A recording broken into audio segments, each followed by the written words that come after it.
Hello students, my name is Professor Meet, okay, and I have done my specialization in organic chemistry. So I'll be teaching you organic chemistry in your 11th and 12th standard. Now before entering in 11th standard, one thing I want to make sure that you are clear at your head that you want to do science. ठीक है, क्योंकि जब तक तेरे दिमाग में crystal clear picture नहीं होगा ना कि तेरे को साइंस में करियर करना है, तो वो कहीं ना कहीं जाके स्टक होएगा. ठीक है, तो इसलिए एकदम क्लियर दिमाग में रख के तेरे को साइंस लेना ही है. कोई कंफ्यूजन नहीं चाहिए तेरे ब्रेन में कि कॉमर्स लू या आर्ट्स लू के क्या है ना. Make it clear at your head कि तेरे को साइंस ही लेना है. ठीक है, अब आगे लोगों को लगता है साइंस डिफिकल्ट है. See, science is not difficult, it appears to be difficult. ठीक है, because it takes two things to understand science. First one is discipline, ठीक है, जो हम लोग लैक करते हैं. दूसरा, सेकंड थिंग इज विल. अगर तेरा मन ही नहीं है तो कुछ मतलब नहीं है करके, कर भी लेगा तो कुछ फायदा नहीं होगा.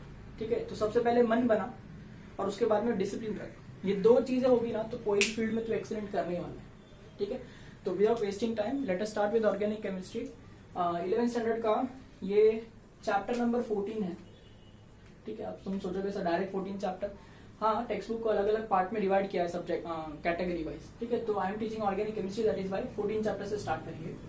अ वेरी बेसिक चैप्टर, तेरे लाइफ का सबसे इंपॉर्टेंट चैप्टर यही होने वाला है. और 11th और 12th दोनों मिला के सबसे बड़ा चैप्टर जो है ना पूरे सिलेबस में वो यही है. क्योंकि इसको सीखा ना तो ही तेरे को आगे का केमिस्ट्री समझेगा, वरना कुछ भी नहीं समझता. ठीक है, तो ये लेक्चर कोई भी बंक नहीं करेगा, कोई भी इसको मजाक में ऐसे ही देखने के लिए नहीं देखेगा. कुछ सीखने के लिए देखो तो मजा आएगा. ठीक है, देखो basic principles of organic chemistry, ये सब जाने दो. ऑर्गेनिक केमिस्ट्री को देखो. ऑर्गेनिक केमिस्ट्री में हम क्या पढ़ेंगे बता? हम पढ़ेंगे ऑर्गेनिक कंपाउंड, है ना. ऑर्गेनिक कंपाउंड की स्टडी करते हैं ना, तब उस फील्ड को हम कहते हैं ऑर्गेनिक केमिस्ट्री. अब ऑर्गेनिक कंपाउंड क्या होता है, ये कंपाउंड के बारे में ना मैं कुछ देखो थियोरी बताऊंगा. ठीक है, ये थियोरी इंपॉर्टेंट नहीं है बिल्कुल भी, कोई पूछता नहीं है कभी लाइफ में, तेरे को पूछेंगे नहीं कि ये क्या है क्यों नहीं. ठीक है, मैं इसलिए बता रहा हूं ताकि तेरा सिर्फ इंटरेस्ट जागे और ये कहाँ से शुरू हुआ ये सब, उसका थोड़ा तेरे को इन्फॉर्मेशन मिले. ठीक है, बहुत साल पहले ना लोगों ने सोचा कि हम जिंदा है. ठीक है, हम जिंदा है तो हम जिंदा क्यों रह रहे हैं, तो हमको मालूम पड़ा कि हम खाना खाते हैं जिसकी वजह से हम लोग को एनर्जी मिलती है, उसके वजह से हम जिंदा रहते हैं. ठीक है, ये बेसिक ऐसी एक जनरल बात है. ठीक है, तो एक साइंटिस्ट ने सोचा कि अच्छा खाना खाने से हम जिंदा रहते हैं, मतलब खाना है उसके अंदर कुछ ऐसा कंपाउंड प्रेजेंट है जो अपने लाइफ को सस्टेन करता है ना.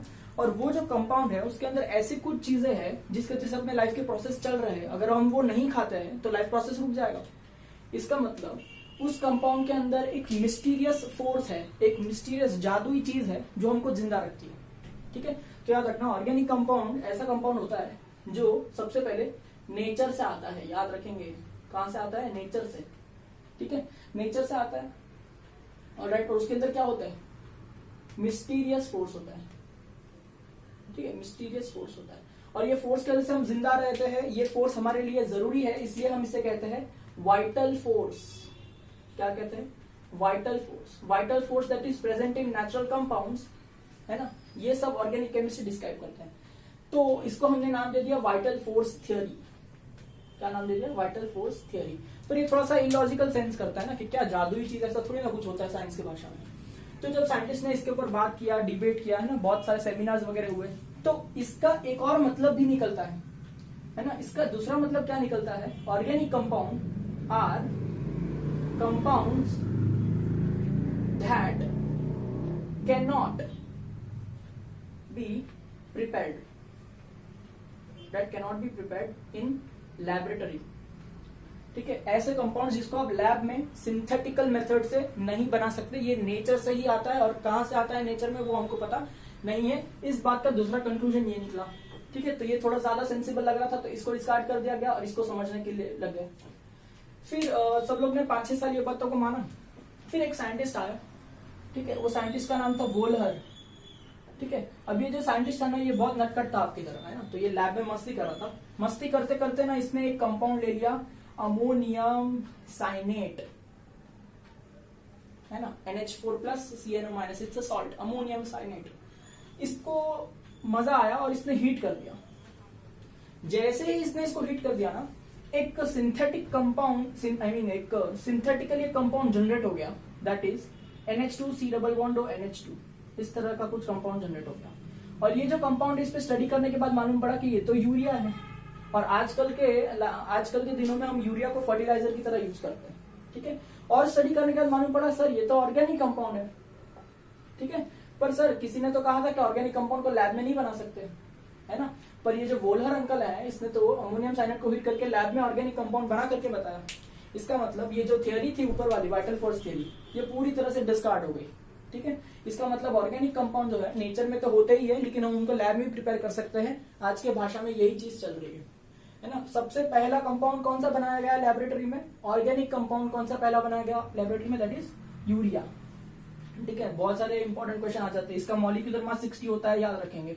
आपको कैलकुलेट भी करने आता होगा 10th में, इतना तो हमने सीखा ही था, है ना। तो 60 इसका मॉलिक्यूलर मास है। तो ऐसे कुछ क्वेश्चन आ जाते हैं कभी कभी लाइफ में। Who is the father of organic chemistry, ऐसा किसने कह दिया और ऑप्शंस दिए हुए, तो ऑप्शंस के अंदर वोलर होगा तो उसी को मार्क करना, ठीक है। ऑलराइट, तो ये कुछ जस्ट एक हिस्ट्री था कि ऑर्गेनिक केमिस्ट्री का कैसे। इसके बाद में ना बहुत रिसर्च हुई, बहुत सब लोग ने स्टडी किया और धीरे धीरे हम लोग सीख गए कि ऑर्गेनिक कंपाउंड्स को बनाते कैसे है लेबोरेटरी में। तो आजकल करोड़ों से भी ज्यादा ऑर्गेनिक कंपाउंड्स पॉसिबल है इस दुनिया में, है, एग्जिस्ट कर रहे हैं। और उसमें से ऑलमोस्ट 95% हम लोग है ना सिंथेटिकली बनाते हैं, ठीक है। नेचर का तो आजकल कुछ यूज ही नहीं करते हम लोग, सिर्फ डायरेक्ट सिंथेटिक मेथड से हम लोग ऑर्गेनिक कंपाउंड बना के दवाई में, कलर में, ठीक है, डाइस बनाने में, बहुत सारी चीजों में, प्लास्टिक बनाने में, बहुत सारी चीजों में यूज कर लेते हैं, ठीक है। ऑलराइट, तो ये ऑर्गेनिक केमिस्ट्री का जस्ट एक ब्रीफ इंट्रोडक्शन था। Now let us start with the real topic, ठीक है। अब ध्यान से सुनना, जब ऑर्गेनिक केमिस्ट्री पे रिसर्च होनी शुरू हो गई, है ना, तो हमको मालूम पड़ा कि ऑर्गेनिक कंपाउंड्स में क्या क्या चीजें होती है। सबसे पहले देखो, ये नेचर में होते हैं, ठीक है, एंड लैब में प्रिपेयर किए जा सकते हैं। ऑलराइट, दूसरा, जब इसमें रिसर्च की तो क्या मालूम पड़ा? मेजर कंस्टिट्यूएंट कौन है इसका?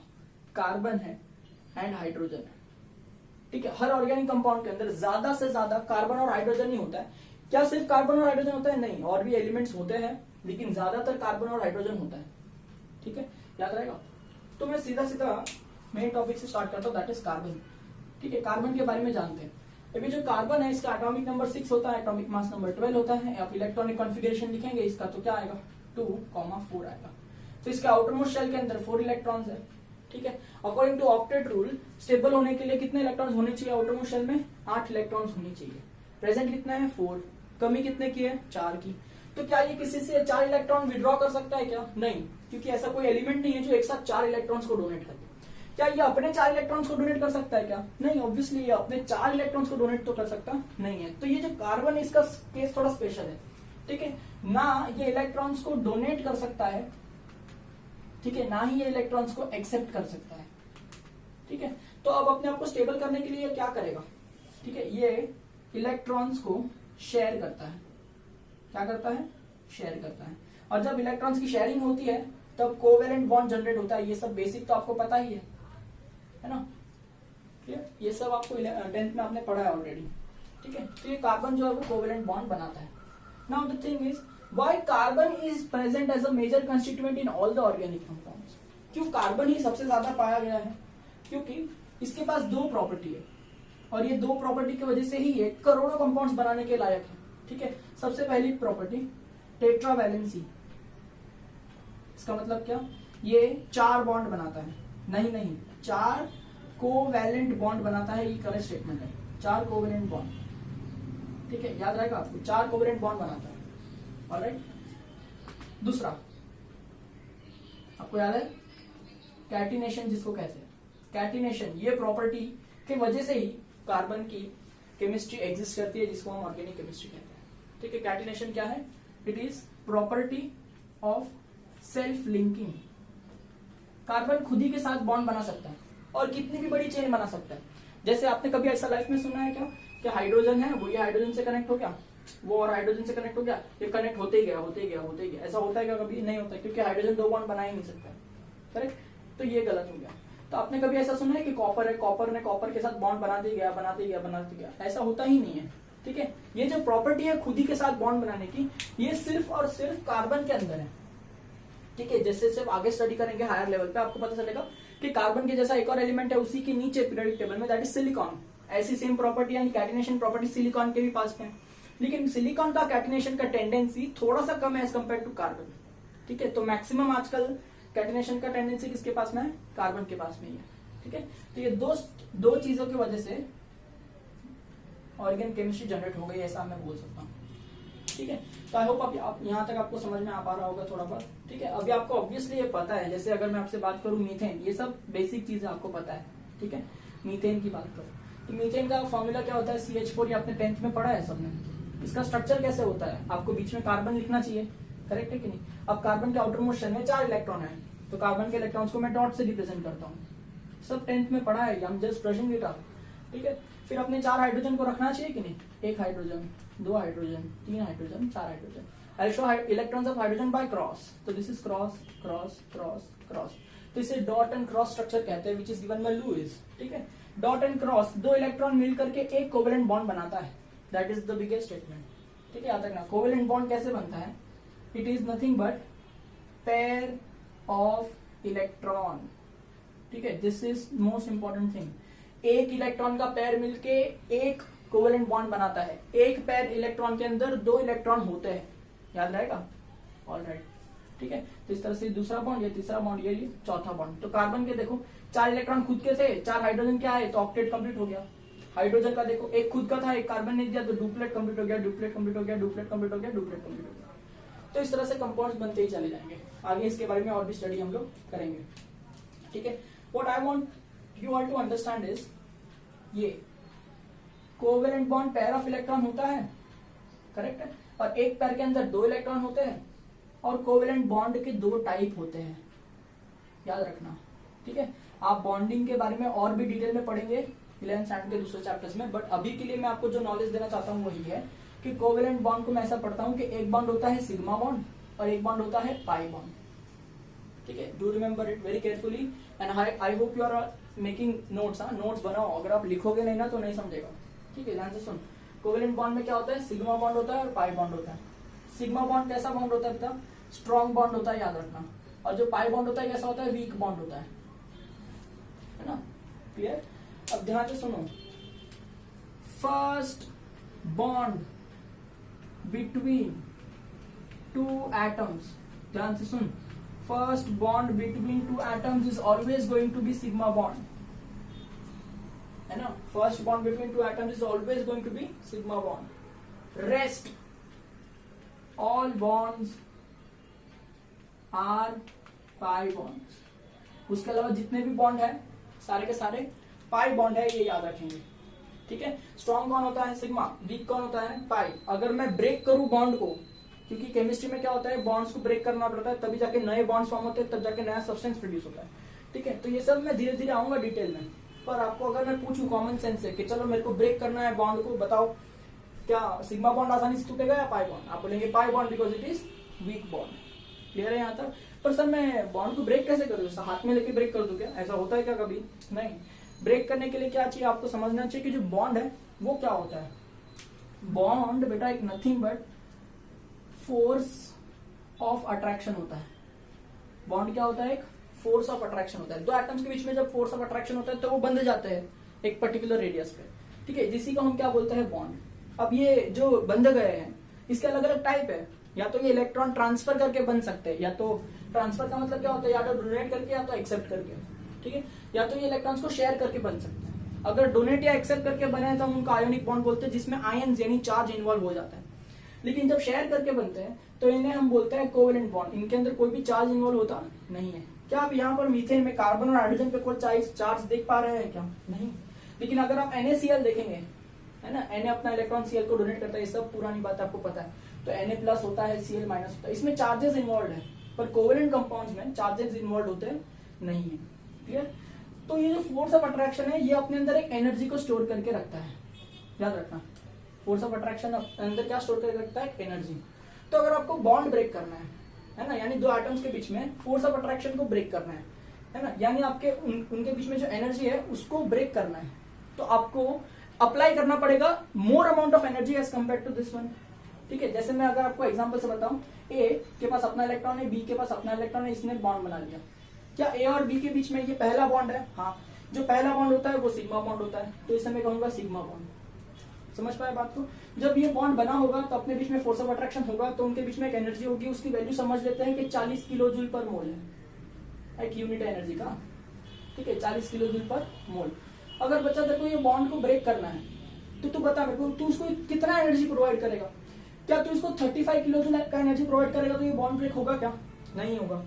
तू इसको 40 किलो जूल का एनर्जी देगा तो बॉन्ड ब्रेक होगा क्या? बॉन्ड जस्ट ब्रेक होगा, पर ये मॉलिक्यूल सेपरेट नहीं होंगे। लेकिन मैं 40 से थोड़ा भी ज्यादा एनर्जी दूंगा तो बॉन्ड ब्रेक हो जाएगा और ये मॉलिक्यूल सेपरेट हो जाएंगे, है ना। आई होप आपको यहाँ तक धीरे धीरे समझ में आ पा रहा होगा। सेम में अगर समझ ले ए और बी के बीच में एक एक पेयर ऑफ इलेक्ट्रॉन और आ जाए, तो ए और बी ने एक नहीं इसके जगह कितने कोवेलेंट बॉन्ड बनाए? 2 कोवेलेंट बॉन्ड बनाए। तो बता मुझे इसमें से कितने बॉन्ड सिग्मा होंगे? जो पहला बॉन्ड है वो सिग्मा होगा, उसके अलावा जितने भी है वो पाई बॉन्ड होंगे। तो ये बेटा क्या हो जाएगा? पाई बॉन्ड हो जाएगा, ठीक है। सेम में सर अगर मैं कहूं ए और बी के बीच में 3 बॉन्ड्स बने हुए हैं, तो बता इसमें कितने सिग्मा बॉन्ड होंगे? जो पहला बॉन्ड होगा वही सिग्मा बॉन्ड होगा, बाकी के जितने भी ये पाई होंगे तो इसके अंदर 2 पाई बॉन्ड्स प्रेजेंट है, ठीक है। यानी it has 2 weak bond and 1 strong bond, correct. Obviously weak bond का एनर्जी स्ट्रॉन्ग बॉन्ड से कम होता है, इसके लिए वीक बॉन्ड को ब्रेक करने में कम एनर्जी लगती है, स्ट्रॉन्ग बॉन्ड को ब्रेक करने में ज्यादा एनर्जी लगती है, ठीक है। आई होप थोड़ा थोड़ा आपको समझ में आ रहा होगा, correct. Now I will teach you how to understand the organic compounds, ठीक है। कैसे? ऑर्गेनिक कंपाउंड जो है वो इतने सारे हैं इस दुनिया में कि इनको पढ़ना बहुत डिफिकल्ट हो जाता है, इसलिए हम क्या करेंगे, इनको कैटेगराइज कर देंगे। कैटेगराइज करने के बाद में आपको पता चल जाएगा कि कौन सा कंपाउंड कौन से क्लास में बिलोंग करता है, और फिर क्लास वाइज उसको स्टडी करते जाएंगे तो आपको सारी बातें समझ में आ जाएंगी। बट ये कुछ ऐसी बेसिक मैंने आपको बताया, ठीक है। Alright, so now will start with classification of organic compounds. चलिए, तो मैं आपको कहूंगा कि क्लासिफिकेशन ऑफ ऑर्गेनिक कंपाउंड कैसे किया जाता है, ठीक है। अब ये जो क्लासिफिकेशन चल रहा है वो किसके बेसिस पे हो रहा है? It is based on carbon skeleton. इस तरह से और भी बहुत सारे टाइप के बेसिस है, बट हम लोग को जो 11th-12th स्टैंडर्ड में इनिशियल लेवल पे फोकस करना होता है that is on carbon skeleton. तो पहले मैं आपको कार्बन स्केलेटन का मतलब समझा। कार्बन स्केलेटन यानी कार्बन का ढांचा। ये क्यों बोल रहे हैं हम लोग? क्योंकि कार्बन जो होता है ना वो 4 बॉन्ड बना सकता है। तो इसकी मैं अगर 4 बॉन्ड बनाऊं तो ये 1, ये 2, ये 3, ये 4। समझो अगर ये चारों में से किसी एक भी जगह पर कार्बन से कनेक्ट हो गया, मान लो यहाँ पर कनेक्ट हो गया कार्बन से, करेक्ट। तो अब ये वाला कार्बन जो है वो भी 4 बॉन्ड बनाएगा, है ना, क्योंकि उसके पास टेट्रावैलेंसी होती है। तो ये कार्बन ने ऑलरेडी इसके साथ शेयर करके एक बॉन्ड बनाया हुआ है, तो और कितने बॉन्ड्स बाकी रहेंगे? 3। तो ये 1 हो गया, ये 2 हो गया, ये 3 हो गया। अब वापिस से अगर ये वाला कार्बन तीनों में से, क्योंकि 4th पोजीशन ब्लॉक हो गई ऑलरेडी, तीनों में से कोई भी एक जगह पे कार्बन से कनेक्ट होता है, समझो यहाँ पर कार्बन से कनेक्ट हो गया, तो ये वाला कार्बन भी 4 बॉन्ड बनाएगा, है ना, जिसका एक बॉन्ड ऑलरेडी हो चुका है, तो बाकी और 3 बाकी है। तो इस तरह से कितने भी बड़ी, देखो अगर यहाँ लगा दिया तो इस तरह से 4 बॉन्ड, इधर लगा तो इस तरह से 4 बॉन्ड, तो ये कितनी भी बड़ी चेन बना सकता है। और इसी चेन को हम कहते हैं कार्बन का स्केलेटन, है ना। कार्बन स्केलेटन का मतलब क्या होता है? कार्बन चेन, याद रखेंगे, ठीक है। तो इसके ऊपर क्लासिफिकेशन कैसे किया जाए, है ना। तो मेजर क्लासिफिकेशन इस तरह से होता है कि जो कार्बन का कंपाउंड है, ठीक है, इसमें ऑब्वियसली कार्बन का स्केलेटन होगा। तो इसको 2 तरह से मैं यूं स्प्लिट कर देता हूं कि एक जिसे हम कहेंगे ओपन चेन, क्या कहेंगे? ओपन चेन कंपाउंड्स, और एक जो है उसे मैं कहूंगा क्लोज्ड चेन कंपाउंड्स, ठीक। अब इसके अलग अलग नाम देख लेते हैं। जो क्लोज्ड चेन कंपाउंड्स होते हैं, पहले मतलब बता देता हूं, ठीक है। देखिए कार्बन है, वो इस कार्बन से कनेक्ट हुआ, है ना, वो इस कार्बन से कनेक्ट हुआ, वो इस कार्बन से कनेक्ट हुआ, वो इस कार्बन से कनेक्ट हुआ, और वो पहले वाले कार्बन से कनेक्ट हो गया, ठीक है। तो सर इसमें तो कार्बन 4 बॉन्ड बना ही नहीं रहा है। हाँ रुक जाओ, ये 2 है, ये देखो ये कार्बन ने 2 बॉन्ड बनाए, तो और 2 बॉन्ड्स होंगे, वो किसी और एटम से साथ हो सकते हैं। सेम में इसके भी और 2 बॉन्ड्स होंगे, इसके भी और 2 बॉन्ड्स होंगे, इसके भी और 2, इसके भी और 2। लेकिन हम देख क्या रहे हैं, जो कार्बन है इसके स्केलेटन को अगर आप ट्रेस करते हो, देखो करेक्ट, तो आपको एक साइक्लिक स्ट्रक्चर मिलता है कि नहीं, कि जहां से चेन शुरू हुई थी वहीं पर आकर खत्म हो गई। यानी फर्स्ट कार्बन भी यही है और लास्ट कार्बन भी यही है, ठीक है। या फिर ऐसा मैं समझ लेता हूं कि ये फर्स्ट कार्बन है, तो ये सेकंड हो गया, ये थर्ड हो गया, ये फोर्थ हो गया, और ये फिफ्थ हो गया, तो ये 5th कार्बन है। तो फर्स्ट कार्बन और ये लास्ट कार्बन के बीच में डायरेक्ट कॉन्टैक्ट है। देखो फर्स्ट कार्बन और लास्ट कार्बन के बीच में क्या बेटा? डायरेक्ट कॉन्टैक्ट है। तो ऐसे में एक साइकिल बनती है, एक लूप कंप्लीट होता है, इसलिए ऐसे सभी कंपाउंड्स को हम क्लोज चेन कंपाउंड्स कहते हैं। सपोज अगर मैंने कार्बन की चेन कुछ इस तरह से बनाई होती कि ये जो कार्बन है इससे कनेक्ट हुआ, इससे कनेक्ट हुआ, इससे कनेक्ट हुआ, ये ऊपर चले गया, ये इससे कनेक्ट हो गया, इस तरह से। तो इसमें देखो अगर मैं मानूं कि ये फर्स्ट कार्बन है ना, second, third, fourth, fifth, sixth, और ये लास्ट कार्बन है, तो क्या फर्स्ट कार्बन और लास्ट कार्बन के बीच में कोई डायरेक्ट कांटेक्ट है क्या?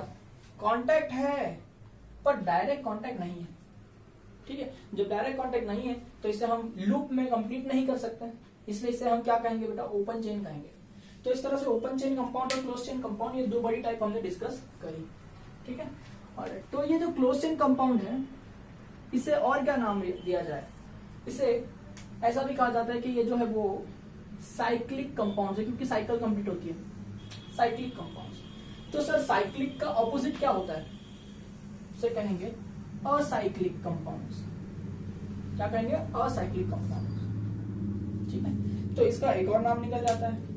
अरेबिक लैंग्वेज में ओपन चेन बोलो या असाइक्लिक बोलो, इनको एक खास नाम दिया गया है जिसे कहते हैं एलिफैटिक।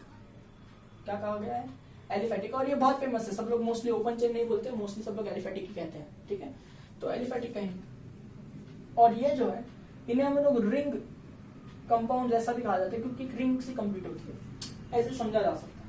ठीक है, तो अब हमारा काम क्या है? इनके अंदर जो डिटेल्स है उनको पढ़ना। ठीक है, अब इसके अंदर कैसी कैसी डिटेल्स पढ़ने वाले हम लोग? ओपन चेन को हम लोग डिटेल में पढ़ते हैं और फिर क्लोज चेन को बाद में पढ़ेंगे, तो इसको होल्ड पे रख देते हैं, इसको जाने दीजिए। Will study about open chain. ठीक है, ओपन चेन में एक मेजर क्लासिफिकेशन में करता हूं। ठीक है, ध्यान से देखिएगा।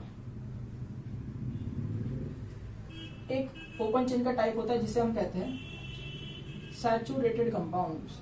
क्या कहते हैं? Saturated compounds. और एक जो टाइप होता है उसे हम कहते हैं अनसैचुरेटेड कंपाउंड्स। ये जो दो शब्द है, इसका मतलब तो आपको बहुत देरी से मालूम पड़ेगा। जब आप थोड़ा सा आगे बढ़ेंगे इस चैप्टर में, तब मैं आपको डिटेल में समझा दूंगा कि सैचुरेटेड और अनसैचुरेटेड का मतलब क्या होता है। ठीक है, लेकिन अभी के लिए आप अंडरस्टैंड कर सकते हैं। सैचुरेटेड का मतलब होता है कार्बन और कार्बन के बीच में सिंगल बॉन्ड होना चाहिए। एक बॉन्ड में 2 इलेक्ट्रॉन होता है, and covalent bond is nothing but a pair of electron. तो सर इसके तो 4 बॉन्ड बनने चाहिए, एक ही बनाए। हाँ, तो और होंगे ना 3। सर सेम वे इसका भी होंगे और भी। ठीक है, बट कार्बन और कार्बन के बीच में आपको सिंगल कोवेलेंट बॉन्ड दिखना चाहिए। ठीक है, याद रखना, सिंगल कोवेलेंट बॉन्ड कहां दिखना चाहिए? कार्बन के बीच में, कार्बन एंड कार्बन। ठीक है, कार्बन और हाइड्रोजन के बीच में तो हमेशा सिंगल बॉन्ड ही होता है, लेकिन हम जिस पे फोकस कर रहे हैं वो क्या है? कार्बन टू कार्बन बॉन्ड पे फोकस कर रहे हैं, single covalent bond carbon to carbon. ठीक है, और ऐसे सभी कंपाउंड्स को हमने कैटेगरी में डाल दिया जिसको कहा गया है अल्केन्स, है ना? अल्केन कहा गया है। अल्केन की कैटेगरी के अंदर ऐसे सभी कंपाउंड्स होते हैं जिसमें carbon to carbon single bond होते हैं और वो ओपन चेन में एग्जिस्ट करते हैं। चेन चाहे कितनी भी लंबी हो, लेकिन होनी कैसी चाहिए? ओपन होनी चाहिए। बात समझ में आई? अनसैचुरेटेड वाले को क्या कहेंगे? इसमें 2 टाइप होते हैं। ठीक, एक जिसमें हम होता है carbon to carbon double covalent bond. ठीक है, ये देखो, एक पेयर ऑफ इलेक्ट्रॉन एक बॉन्ड, दूसरा पेयर ऑफ इलेक्ट्रॉन दूसरा बॉन्ड। सर ये कार्बन के तो 4 बॉन्ड बनने चाहिए, 2 ही बने हैं। हाँ, तो और 2 बॉन्ड्स भी होंगे, इसके भी और 2 बॉन्ड्स होंगे। करेक्ट, पर हम किस पे फोकस कर रहे हैं? डबल कोवेलेंट बॉन्ड, है ना? Carbon to carbon, not carbon to any other item. Carbon to carbon double covalent bond होना चाहिए। अब बताओ, 2 कोवेलेंट बॉन्ड है, तो इसमें नंबर ऑफ सिग्मा बॉन्ड्स कितने होंगे? चेक करके बताना।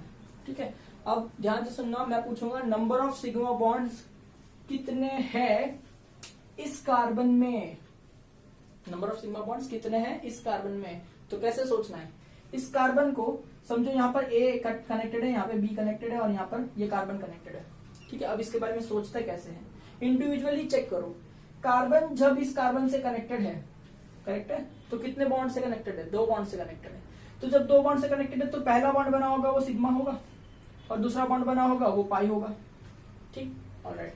फिर इसके बारे में सोचो, जब ए और सी कनेक्ट हुए तो कितने बॉन्ड यूज हो रहे हैं? 1 बॉन्ड यूज हो रहा है, तो यही पहला बॉन्ड होगा इनके बीच में, तो इसे कहेंगे सिग्मा बॉन्ड। ठीक, जब बी और सी कनेक्ट हुए रहेंगे, एक ही बॉन्ड से कनेक्टेड है, तो यही पहला बॉन्ड रहा होगा उनके बीच में, तो ये हो गया सिग्मा बॉन्ड। तो अब ध्यान से बताना, ये जो कार्बन है इसके पास कितने सिग्मा बॉन्ड है? इसके पास में 1, 2 और 3 सिग्मा बॉन्ड है ना? और यही जो कार्बन इसके पास कितने पाई बॉन्ड है? तो मैं कहूंगा इसके पास 1 पाई बॉन्ड है।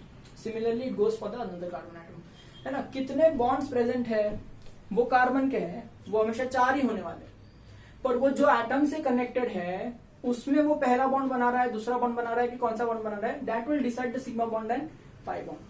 ठीक है, दो एटम्स के बीच में, याद रखना, दो एटम्स के बीच में जो पहला बॉन्ड बनता है वो सिग्मा ही होता है, और उसके बाद जितने भी बॉन्ड बनते हैं वो पाई बॉन्ड ही होते हैं। ऑलराइट, आई होप आपको ये समझ में आ पा रहा होगा। ठीक है, ये थोड़ा सा मेसी हो गया यहाँ पे, but anyway you can understand it. और ऐसे सभी कंपाउंड जिनमें carbon to carbon double covalent bond होता है उन्हें हम एक क्लास में ऐड कर देते हैं जिनको कहते हैं अल्कीन्स। अल्कीन्स कहूंगा तो आपको समझ में आना चाहिए कि carbon to carbon double covalent bond दिखाई पड़ेगा और ये ओपन चेन होते हैं। ठीक है, सेम में देखिए कार्बन टू कार्बन अगर मैंने ट्रिपल बॉन्ड कर दिया,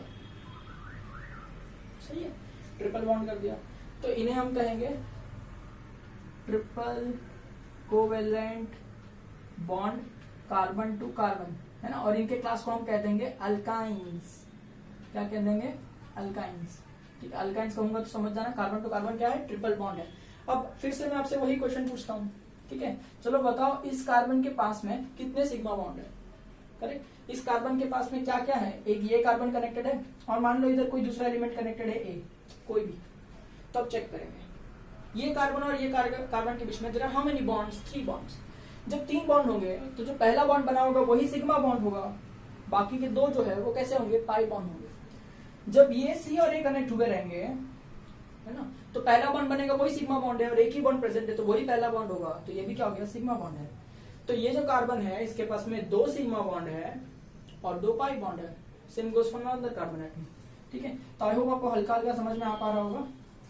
ऑलराइट, एनीवे आपको अल्केन, अल्कीन और अल्काइन तीनों चीज समझ में आनी चाहिए। अल्केन, अल्कीन और अल्काइन। अब वर्ड देखो, अल्क, अल्क, अल्क सब में सेम है, पीछे वाला वर्ड इंपॉर्टेंट है। एन का मतलब सिंगल बॉन्ड, इन का मतलब डबल बॉन्ड और आइन का मतलब triple bond carbon to carbon, है ना। And the chain of the compound will be open. Clear है यहाँ तक? इसके अंदर छुपा हुआ एक और क्लासिफिकेशन है जो किसी भी बुक में कभी भी डिस्कस नहीं किया जाता है, पर मैं अभी यहाँ पे करूंगा डिस्कस। देखो, छोटा सा क्लासिफिकेशन है, ज्यादा बड़ा नहीं है। ठीक है, ओपन चेन कंपाउंड्स या तो स्ट्रेट चेन में एग्जिस्ट करते हैं, ठीक है, या तो वो ब्रांच्ड चेन में एग्जिस्ट करते हैं। किसमें एग्जिस्ट करते हैं? स्ट्रेट चेन में या तो फिर ब्रांच्ड चेन में एग्जिस्ट करते हैं। ध्यान से देखते रहना, इसका मतलब समझाता हूं। ठीक है, तो अगर मैं कार्बन की एक चेन ड्रॉ कर लेता हूं, मान लो एक कार्बन कनेक्टेड टू दूसरा कार्बन, कनेक्टेड टू तीसरा कार्बन। अभी के लिए मैंने तीनों के बीच में कैसा बॉन्ड रखा है बेटा? सिंगल कोवेलेंट बॉन्ड रखा है, मतलब कौन से क्लास में आ गया? अल्केन्स के क्लास में आ गया। तो let us complete other bonds. ठीक है, अभी देखो इसके एक बॉन्ड हो चुके हैं तो ऑलरेडी 3 और होंगे, 4 कंप्लीट हो जाएंगे।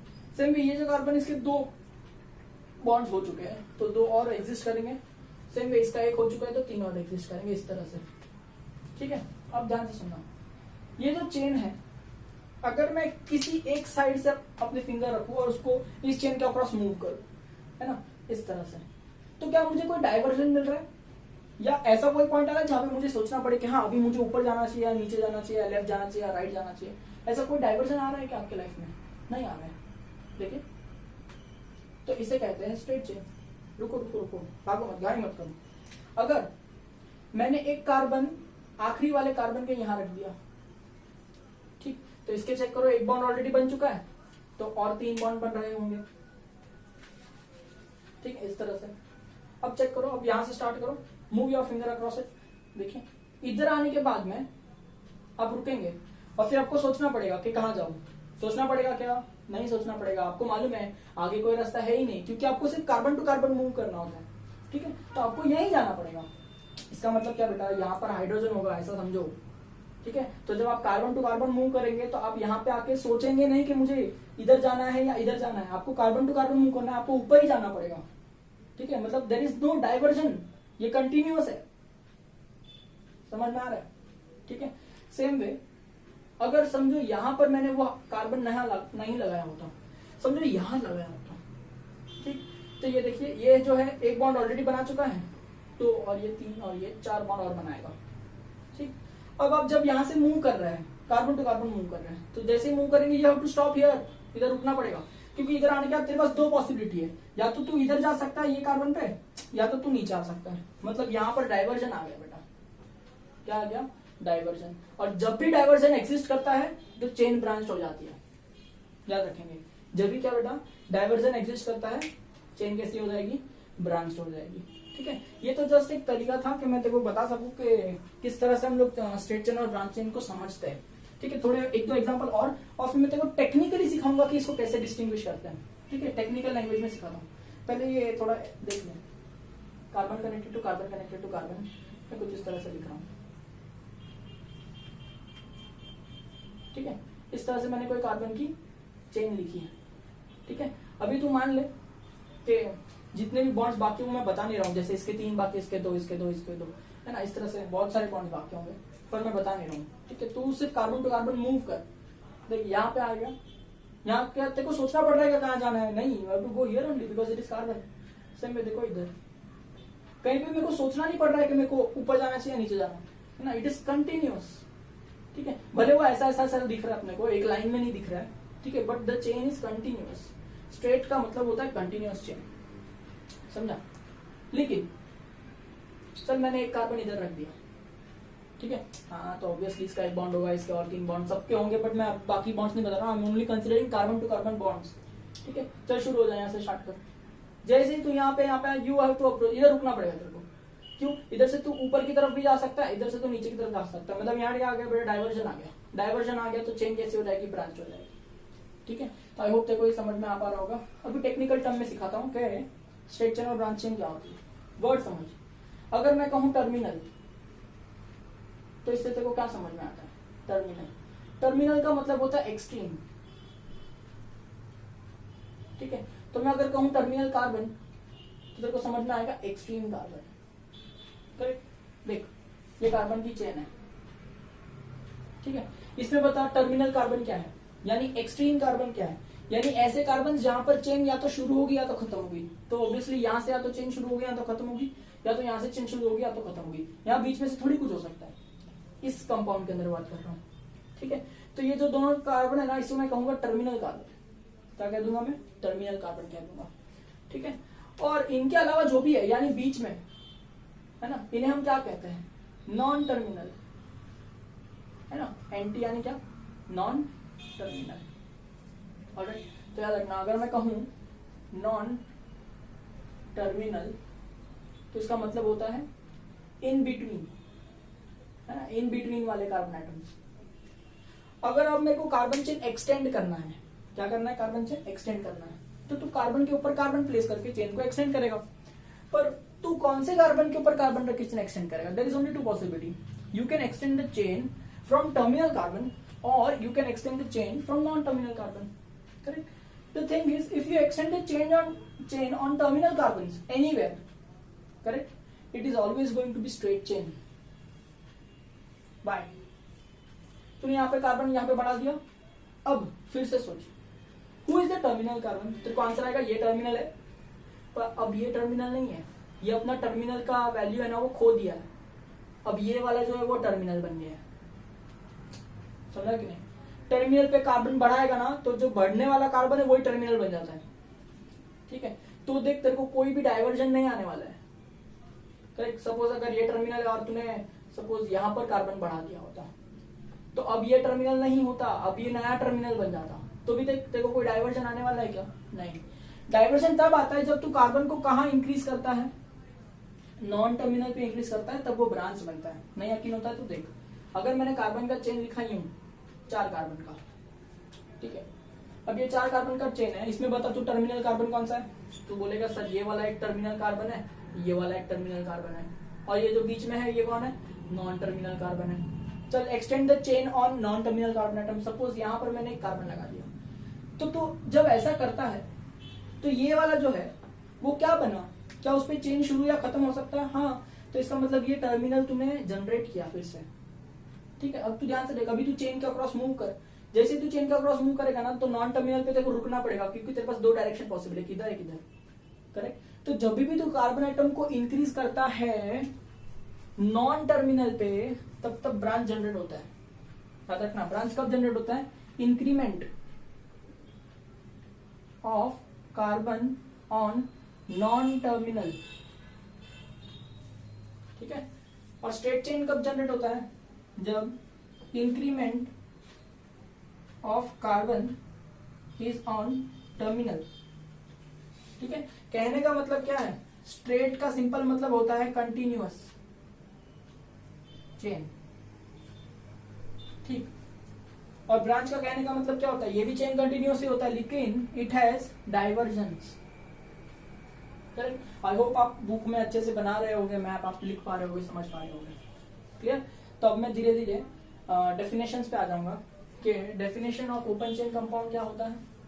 ठीक है, डेफिनेशन ऑफ अल्केन क्या होता है, डेफिनेशन ऑफ अल्काइन क्या होता है, और डेफिनेशन ऑफ अल्कीन क्या होता है। ठीक है, and then I will teach you about classification of close chain compounds. ठीक है, I know this board looks little messy but I have to do it anyway. ठीक है, चल will write about the definitions now. ठीक है, I hope तब तक आप लोग मैप बना दो, तब तक मैं डेफिनेशन लिखता हूँ। चलो तो अभी डेफिनेशन देख लेते हैं। सबसे पहले मैं आपको एक टर्म सिखाऊंगा जिसको कहते हैं हाइड्रोकार्बन। तो हाइड्रोकार्बन क्या होता है, ये भी एक ऑर्गेनिक कंपाउंड ही होता है। ठीक है, organic compound that contains carbon and hydrogen as their major constituents. इसका मतलब और भी एलिमेंट्स हो सकते हैं जैसे सल्फर है, ऑक्सीजन, ये भी हो सकते हैं, पर उनका क्वांटिटी बहुत ट्रेस होगा, ज्यादातर कार्बन हाइड्रोजन होगा, इसलिए हम क्या कहते हैं इनको हाइड्रोकार्बन। तो बाय डिफॉल्ट हम 11th 12th स्टैंडर्ड में मोस्टली हाइड्रोकार्बन के बारे में ही पढ़ने वाले हैं। ठीक है, तो एलिफेटिक कंपाउंड्स क्या होता है, सिंपल भाषा में कहे तो ये क्या होता है, ओपन चेन हाइड्रोकार्बन होते हैं, ओपन चेन हाइड्रोकार्बन। ठीक है, सिर्फ एक ही इतना सा स्टेटमेंट ही हम दे सकते हैं, बाकी कुछ ज्यादा अच्छे से डिफाइन नहीं कर पाते इनको। ठीक है, पर मैं अगर आपसे कहूं what is definition of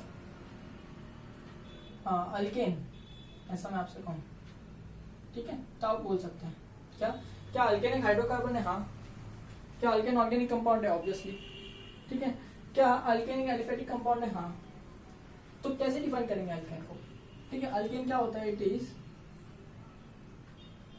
open chain, या फिर एलिफेटिक बोल सकते हैं, एलिफेटिक विल बी बेटर। हाँ, इट इज एलिफेटिक हाइड्रोकार्बन, है ना, that contains carbon to carbon single covalent bond, है ना, that contains carbon to carbon single covalent bonds only. इसे हम क्या कहते हैं, अल्केन कहते हैं। ठीक है, एक और बात समझ लो, also known as, alkanes are also known as paraffins. ठीक है, अल्केन्स का दूसरा नाम क्या होता है बेटा, पैराफिन्स होता है। ठीक है, जनरल फॉर्मूला ऑफ अल्केन्स क्या होता है, CnH2n+2। ठीक है, ये अभी के लिए याद रखो, मैं धीरे धीरे आपको सब डिटेल में एक एक चीज एक्सप्लेन करने वाला हूँ। ठीक है, anyway, और इनको कौन से क्लास में डाला गया है, ठीक है, सैचुरेटेड। ये कौन सा कंपाउंड है बेटा, सैचुरेटेड कंपाउंड है। सेम है, अगर मैं आपसे कहूं 3rd नंबर पे कि अल्कीन का डेफिनेशन बता दो, ठीक है, तो क्या होगा बोलो, इट इज ऑब्वियसली क्या है बोलो, एलिफेटिक है। एलिफेटिक क्या, हाइड्रोकार्बन। ठीक है, see I know my handwriting is little bit difficult to understand but I can't do anything of that. ठीक है, तो प्लीज बेयर विथ मी। मैं बोल रहा हूँ ना, आप साथ साथ में नोट्स बना देता हूँ प्लीज। ठीक है, it is aliphatic hydrocarbon that contain carbon to carbon, बोलो नहीं, दैट कंटेन एटलीस्ट 1। ठीक है, ये स्टेटमेंट ही बहुत बड़ा है, कम से कम एक से ज्यादा तो चलता ही है, पर कम से कम एक carbon to carbon double covalent bond exist करना चाहिए। ठीक है, यानी क्या, अगर मैं ये कार्बन का चेन लिख दूं इतना बड़ा, ठीक है, तो बता, ये चेन देख के बता तू ओपन चेन है कि क्लोज चेन है। ऑब्वियसली ओपन चेन दिख रहा है। ठीक है, इसमें ओपन चेन है तो इसको एलिफेटिक कहेंगे। सभी कार्बन और कार्बन के बीच में देख सिर्फ और सिर्फ तेरे को सिंगल बॉन्ड दिखाई पड़ रहा है, बाकी के बॉन्ड्स भी होते हैं, मैं बता नहीं रहा हूँ, मैं सिर्फ स्केलेटन बता रहा हूँ कार्बन का। सारे कार्बन और कार्बन के बीच में सिंगल बॉन्ड है, तो इसे क्या कहना चाहिए, अल्केन कहना चाहिए। तो अगर मैं कहीं एक जगह पे मान ले यहाँ पर डबल बॉन्ड कर देता हूँ, ठीक, तो ये क्या हो जाएगा बोलो, पूरा जो कंपाउंड है अल्कीन बन जाएगा, क्योंकि उसमें एक डबल बॉन्ड है। अच्छा मैं यहाँ पे भी डबल बॉन्ड कर दूं तो ये कंपाउंड अभी भी अल्कीन ही रहेगा, ठीक है। यहाँ पे डबल बॉन्ड कर दो अभी भी अल्कीन ही है, यहाँ कर दो डबल बॉन्ड अभी भी अल्कीन ही है, ठीक है। लेकिन अगर मैं ऐसा कर दिया, ये नहीं है, ये भी नहीं है, ये भी नहीं है, ठीक है, और ये भी नहीं है, ठीक है, पता अभी अल्कीन हो सकता है क्या, नहीं। तो अल्कीन होने के लिए कम से कम एक डबल बॉन्ड तो एग्जिस्ट करना ही चाहिए, ठीक है, याद रहेगा। ऑलराइट, तो इनको भी AKA also known as olefins, ठीक है। ये ऑलिफिन्स क्या होता है वो सब मैं सिखाऊंगा बाद में तेरे को। अल्केन को पैराफिन बोलते हैं और इनको ऑलिफिन्स बोलते हैं, ठीक है। तो इनका भी जनरल फॉर्मूला जो होने वाला है, क्योंकि मॉलिक्यूल्स हैं, मॉलिक्यूल्स का मॉलिक्यूलर फॉर्मूला होता है, तो इनका भी अलग अलग मॉलिक्यूल्स एग्जिस्ट करता है, इसलिए इन सब का मिलाकर एक जनरल फॉर्मूला बना दिया गया है, ठीक है। तो क्या हो जाएगा बोलो, CnH2n। और इसको कौन से क्लास में डाल दिया गया बेटा, इनको अनसैचुरेटेड ये क्लास में डाल दिया गया, क्लियर। तो सेम वे अब मैं फोर्थ एग्जांपल लिखूंगा नहीं, क्योंकि कंस्ट्रक्शन ऑफ डेफिनेशन सेम है, ठीक है। फोर्थ क्या है बोलो, अल्काइन, बोलो क्या आएगा, मैं आई एम नॉट राइटिंग, आपको आना चाहिए खुद से। It is aliphatic hydrocarbon that contains at least one carbon to carbon triple covalent bond, है ना।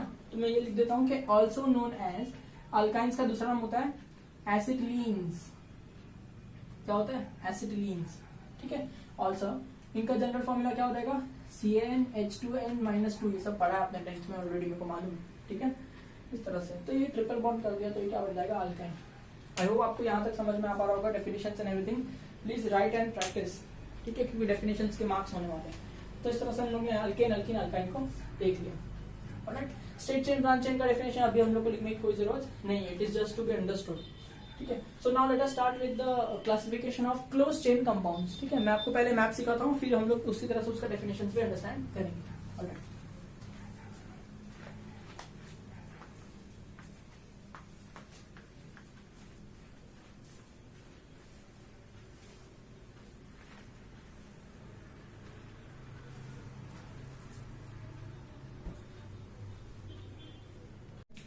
कि अभी क्लोज्ड चेन कंपाउंड्स, या फिर हम ऐसा कहें रिंग चेन कंपाउंड्स, या फिर हम ऐसा कहें साइक्लिक कंपाउंड्स, इनका हम लोग क्लासिफिकेशन अभी देखेंगे, ठीक है। देखिए, इनका क्लासिफिकेशन करने के लिए सबसे पहले मैं दो मेजर पॉइंट्स आपको बताता हूँ, ठीक है। एक का मतलब होता है होमोसाइक्लिक, ऐसा कहा जाता है, और दूसरे को कहा जाता है हेटेरोसाइक्लिक, ठीक है।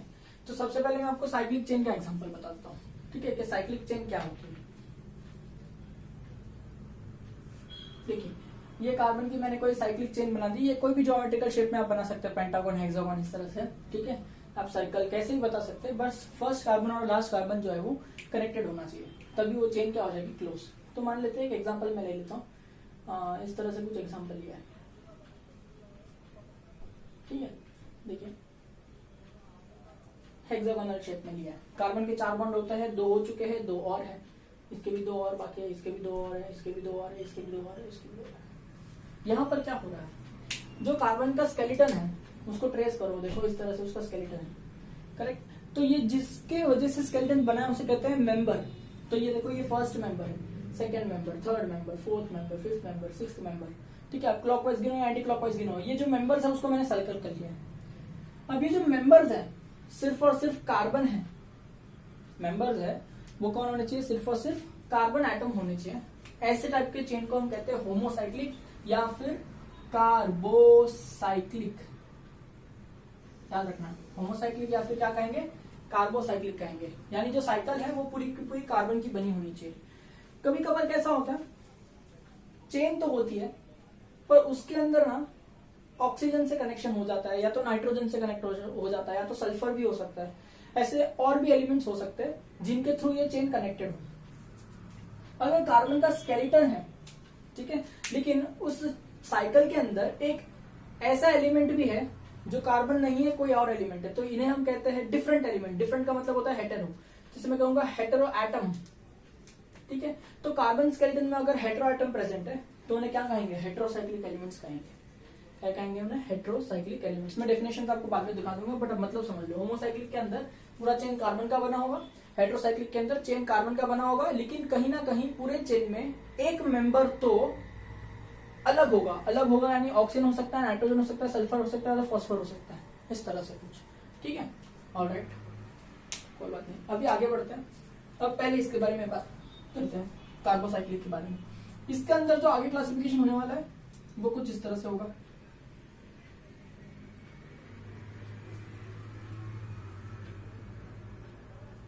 ठीक है, कि कार्बोसाइक्लिक में पहला जो सब टर्म है वो है एलिसाइक्लिक। क्या टर्म है, एलिसाइक्लिक। मतलब समझा देता हूं। एलिसाइक्लिक ये शब्द को दो शब्दों से बनाया गया है। देखो, एक है एली और एक है साइक्लिक। साइक्लिक का मतलब हम जानते हैं कि साइक्लिक चेन होती है। एली का मतलब हम नहीं जानते। एली एली एली एली ये वर्ड कहां से आया होगा, ये वर्ड एलिफैटिक से आया है। याद आया आपको, अभी हमने सीखा था कि एलिफैटिक यानी ओपन चेन है ना, जिसके अंदर सैचुरेटेड होता है या तो अनसैचुरेटेड होता है, यानी अल्केन हो सकता है तो अल्कीन हो सकता है तो अल्काइन हो सकता है। ठीक है, अब यही बात ये भी कुछ कहना चाह रहे हैं, साइक्लिक चेन होनी चाहिए लेकिन प्रॉपर्टीज एलिफैटिक कंपाउंड जैसी होनी चाहिए, यानी अल्केन जैसी या तो अल्कीन जैसी या तो अल्काइन जैसी होनी चाहिए। इसका मतलब समझ रहे हो, अगर मैं कार्बन की चेन को साइकिल बना दूं, देखिए इस तरह से अगर मैंने कुछ किया है, इस बार मैंने ऐसा पेंटागन शेप में साइकिल कंप्लीट किया है, करेक्ट। इसके दो बॉन्ड्स बाकी होंगे, इसके भी दो बॉन्ड्स बाकी होंगे, इसके भी दो बॉन्ड्स होंगे, इसके भी दो बॉन्ड्स, इसके भी दो बॉन्ड्स, करेक्ट। अब देखो ये जो है ये पूरी साइक्लिक कंपाउंड है। पूरी साइकिल के अंदर मेंबर देखो, carbon carbon carbon carbon carbon, सब मेंबर्स कार्बन ही है। तो ये होमोसाइक्लिक में आ जाता है। अब होमोसाइक्लिक में आने के बाद में क्या इनके कार्बन के बीच में सिंगल बॉन्ड है? हाँ, तो इन्हें हम कहेंगे अल्केन जैसा दिखने वाला। एलिफैटिक में जैसे अल्केन होता है carbon to carbon single bond, वैसा इनको हम कहेंगे अल्केन जैसा दिखने वाला साइक्लिक कंपाउंड। यानी कि इसके अंदर क्या आने वाला है, साइक्लो अल्केन। क्या आने वाला बेटा, साइक्लो अल्केन। और ऑब्वियसली इसका कैटेगरी क्या हो जाएगा, सैचुरेटेड। सैचुरेटेड का मतलब सिंगल बॉन्ड है ना, इस तरह से। सेम अगर मैंने इनके बीच में कहीं पर भी एक जगह पे carbon to carbon double bond कर दिया, तो कार्बन के 4 बॉन्ड होते हैं ना, तो ये और ये चले जाएंगे। देखो इसके देखो 2 बॉन्ड, ये तीसरा और ये चौथा। सेम पे इधर देखो 1 2 3 और ये 4। इसके 4 बॉन्ड कंप्लीट, इसके भी 4 बॉन्ड कंप्लीट, बाकी सबके भी 4 बॉन्ड कंप्लीट है। तो यहाँ पे क्या हो गया, पूरे चेन में कम से कम एक बार डबल बॉन्ड तो आ गया। तो एलिफैटिक कंपाउंड्स में एक बार डबल बॉन्ड कहीं आ जाए तो उन्हें अल्कीन्स कहते हैं। पर ये ओपन चेन नहीं है, ये क्लोज चेन है ना, इसलिए इनको क्या कहना चाहिए, इनको कहना चाहिए क्लोज चेन यानी साइक्लिक यानी साइक्लो अल्कीन। क्या कहना चाहिए, साइक्लो अल्कीन कहना चाहिए। सेम में अगर मैंने यहाँ पे कहीं पे भी ट्रिपल बॉन्ड कर दिया होता है एक जगह पे, एक से ज्यादा जगह पे तो चलता ही है, लेकिन एक जगह पे कहीं पे ट्रिपल बॉन्ड आ जाएगा तो इनकी प्रॉपर्टीज अल्काइन जैसी हो जाएगी, जो एलिफैटिक कंपाउंड था, लेकिन ये एलिफैटिक नहीं है, ये साइक्लिक है। यानी इसके अंदर जो एग्जिस्ट करेगा उससे हमें कहना चाहिए साइक्लो अल्काइन। क्या कहना चाहिए, cyclo alkyne, correct. I hope आपको समझ में आ पा रहा होगा, क्लियर। अब ध्यान से चलिएगा, ये दोनों के दोनों जो है वो कैसे कैटेगरी में है, अनसैचुरेटेड कैटेगरी में है ना, और ये कैसे कैटेगरी में, सैचुरेटेड कैटेगरी में। तो आई होप आपको एलिसाइक्लिक का मतलब समझ में आ पा रहा होगा। ऐसे साइक्लिक कंपाउंड जिनकी कुछ कुछ प्रॉपर्टीज एलिफैटिक कंपाउंड से मिलती जुलती है, उन्हें हम एलिसाइक्लिक कंपाउंड्स कहते हैं। ऑब्वियसली एलिसाइक्लिक किसका पार्ट है, होमो का पार्ट है, तो इन्हें कहना चाहिए होमो एलिसाइक्लिक। क्या कहना चाहिए, होमो एलिसाइक्लिक, ये करेक्ट टर्म होगी। ठीक है, तो आपको हमेशा याद रहेगा कि ऐसे कंपाउंड जिनमें पूरी चेन कार्बन से बनी हुई है। दूसरा जो पार्ट है उसे मैं कहूंगा एरोमेटिक। क्या कहूंगा मैं, एरोमेटिक। ठीक है, ज्यादा बेहतरीन तरीके से कहना चाहिए तो कहना चाहिए होमो एरोमेटिक। ठीक है, होमो एरोमेटिक। इसके अंदर पहले मैं आपको एरोमेटिक का हल्का सा मतलब समझाऊंगा, और इसके अंदर फर्दर क्लासिफिकेशन होता है जिसको हम कहते हैं बेंजीनॉइड। ठीक है, और एक को कहते हैं नॉन बेंजीनॉइड। ठीक है, मतलब समझाता हूं आपको एरोमेटिक इसका मतलब क्या होता है। वैसे तो एरोमेटिक ये शब्द का मतलब होता है फ्रेग्रेंस, ठीक है, स्वीट स्मेल या फ्रेग्रेंस ऐसा हम कहते हैं। ठीक है, तो ये जो कंपाउंड्स होते हैं, जैसे प्लांट है, कोई फ्लावर है, फ्लावर में से स्मेल आती है कि, तो ऐसा हम कहते हैं उस फ्लावर के अंदर ना एरोमेटिक कंपाउंड होगा, इसलिए उसमें से इतनी अच्छी फ्रेग्रेंस आ रही है, ऐसा हम कहते हैं। पर आगे आगे जैसे रिसर्च हुई ना, हमको मालूम पड़ा कि ये जो डेफिनेशन है वो गलत है। आजकल सिर्फ वर्ड एरोमेटिक है, पर इसका ऐसा कुछ मतलब नहीं है। एरोमेटिक को सीखने के लिए अपने को इस चैप्टर में भी बहुत समय लगने वाला है, ठीक है। इस चैप्टर के लास्ट लेक्चर में मैं आपको टर्म सिखाऊंगा जिसको कहते हैं एरोमेटिसिटी, तब जाके इसको आप मतलब समझेगा आपको, ठीक है। तो अभी के लिए आपको सिर्फ आइडेंटिफाई करना है, इसलिए मैं ऐसा कहूंगा कि आपको दिखाई पड़ना चाहिए, ऐसा समझ लो, कॉन्जुगेशन। क्या दिखाई पड़ना चाहिए बेटा? कॉन्जुगेशन दिखाई पड़ना चाहिए। कॉन्जुगेशन का अभी के लिए मैं सिंपल मतलब बताऊं तो क्या है? Alternate single and double bond, ठीक है। आपको alternately placed single bond and double bond दिखाई देना चाहिए। तो मैं ऐसे कहूंगा इसमें कॉन्जुगेशन है, मतलब भी मैं कहूंगा कि कंपाउंड एरोमेटिक है। एरोमेटिक का सिंपल मतलब क्या है? कॉन्जुगेशन, याद रखो अभी के लिए, ठीक है। पर क्या सर ये 100% ट्रू डेफिनेशन है क्या कि हर जो कंपाउंड जिसमें कॉन्जुगेशन होता है वो एरोमेटिक कंपाउंड होता है? नहीं, ये 100% ट्रू डेफिनेशन नहीं है। ये ओल्ड डेफिनेशन है जो आजकल हम जो स्टडी कर रहे हैं उसके बेसिस पे ये फेल हो जाती है, ठीक है। बट अभी के लिए इनिशियल लेवल पे हम इस चैप्टर को पढ़ रहे हैं तो इसकी मदद से पढ़ना चाहिए, ठीक है। आगे जाके मैं आपको और भी डिटेल में ट्रू नॉलेज इसका बताऊंगा, ठीक है। पर उसको समय है, अभी टाइम लगेगा, ठीक है। देखिए अगर मैं ऐसा कंपाउंड लिखता हूँ, कुछ इस तरह से लिखता हूँ, देखो 6 कार्बन वाला, ठीक है। हेक्सागोनल शेप कर लेता हूँ, सारे बॉन्ड्स कार्बन कार्बन के बीच में सिंगल हो जाएंगे। तो मैंने क्या करा ना, यहाँ एक सिंगल बॉन्ड रखा, यहाँ डबल बॉन्ड कर दिया, यहाँ सिंगल बॉन्ड कर दिया, यहाँ डबल बॉन्ड कर दिया, फिर सिंगल बॉन्ड कर दिया, फिर यहाँ डबल बॉन्ड कर दिया। तो इसके अंदर क्या हो रहा है, ये कार्बन के 3 बॉन्ड बन चुके हैं, तो एक हाइड्रोजन होगा, इधर भी एक हाइड्रोजन होगा कि नहीं, एक बॉन्ड बाकी है ना सबके, इस तरह से। तो ये जो कंपाउंड मैंने बनाया है इसके सारी वैलेंसी कंप्लीट है। पर ये जो कंपाउंड है, सबसे पहले क्या ये क्लोज चेन कंपाउंड है? हाँ, क्योंकि आपको साइकिल दिख रही है। ओके, क्या जो क्लोज चेन के मेंबर है, यानी कौन? कार्बन मेंबर है, हाइड्रोजन थोड़ी मेंबर है, वो तो चेन के बाहर है, ठीक है। मेंबर कौन होता है? जिससे चेन बनी हुई है।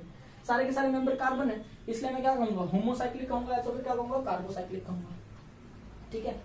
अब ये कंपाउंड को मैं एलिसाइक्लिक कहूं या एरोमेटिक कहूं? एलिसाइक्लिक में ऐसा कोई पैटर्न नहीं होता है। पैटर्न का मतलब क्या? देखो ये alternate single bond double bond एक तरह का पैटर्न है, ठीक है। ये पैटर्न नहीं होता है। एरोमेटिक कंपाउंड में पैटर्न होता है। क्या इसमें कोई पैटर्न है? देखो single bond double bond, single bond double bond, single bond double bond. हाँ, इसमें वो पैटर्न मिल रही है, उस पैटर्न का नाम था कॉन्जुगेशन, करेक्ट। तो ये कंपाउंड भले अपने को अल्कीन जैसा दिखाई देता है, पर ये कोई पर्टिकुलर पैटर्न फॉलो कर रहा है ना, इसलिए हम इसे कहेंगे एरोमेटिक कंपाउंड, ठीक है। और इसी कंपाउंड का नाम है बेंजीन। आपने ऑलरेडी पढ़ा है 10th में थोड़ा बहुत, है ना। आपको पता है ना इसका फॉर्मूला C6H6 होता है, बहुत इंपॉर्टेंट कंपाउंड है, कोल टार में से आता है, एक्सेट्रा एक्सेट्रा, ठीक है। This is called as benzene, correct. अब बेंजीन याद रखना 6 कार्बन वाला है, और यहां मैंने एक शब्द लिखा है बेंजीनॉइड, यानी ऐसे कंपाउंड्स जो कॉन्जुगेशन बताते हैं, ठीक है, और 6 मेंबर होते हैं, 6 मेंबर, ठीक है, उन्हें हम बेंजीनॉइड कहते हैं। देखो ये 6 मेंबर है ना, तो ये बेंजीनॉइड है, ठीक है। लेकिन आगे देखिए, अगर मैं इस तरह से कुछ कहूं,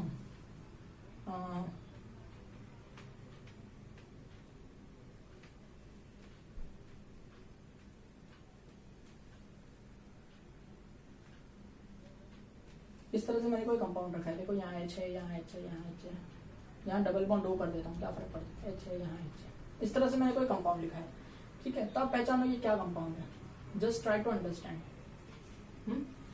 साइक्लिक है जी। मेंबर कौन है साइकिल का? Let us circle the members. ये है, ये है, ये है, ये है, ये है। ऑक्सीजन मेंबर नहीं, ऑक्सीजन बाहर है बेटा चेन के, ये है और ये है। क्या सारे के सारे मेंबर्स कार्बन है? जी, सारे के सारे मेंबर्स कार्बन है, तो इसलिए क्या कहना चाहिए? होमोसाइक्लिक कहना चाहिए, तो कार्बोसाइक्लिक कहना चाहिए, ठीक है। और क्या उसके बाद में ये एरोमेटिक है या एलिसाइक्लिक है? ठीक है, एलिसाइक्लिक यानी नो पैटर्न, एरोमेटिक यानी पर्टिकुलर पैटर्न। देखो यहाँ पे double bond single bond double bond single bond double bond, यानी ये पैटर्न फॉलो कर रहा है, मतलब ये क्या हो जाएगा? एरोमेटिक। अब एरोमेटिक में भी आगे क्लासिफिकेशन है। ये कितने मेंबर का है? 1 2 3 4 5 6 7 मेंबर का है ना। बेंजीन कितने मेंबर का था? 6 मेंबर का था। तो बेंजीनॉइड का मतलब क्या? ऐसे सभी कंपाउंड जो 6 मेंबर के हैं।